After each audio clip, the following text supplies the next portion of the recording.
বন্ধুরা, এক বিড়াল রাজা এবং তার রানী বনের লেকে নৌকা দিয়ে ঘুরে বেড়াচ্ছিল। হঠাৎ করে রানী পানিতে পড়ে গেল। এটা দেখে রানীকে খাওয়ার জন্য একটা অজগর সাপ তেড়ে আসলো।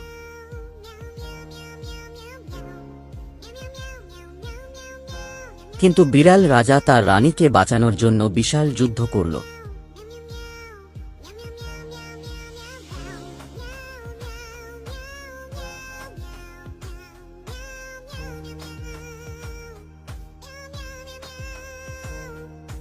যুদ্ধ করতে করতে রানী বিড়ালটি বনমানুষের হাতে চলে যায়। বন মানুষগুলো বিড়ালটিকে অনেক সেবা যত্ন করে।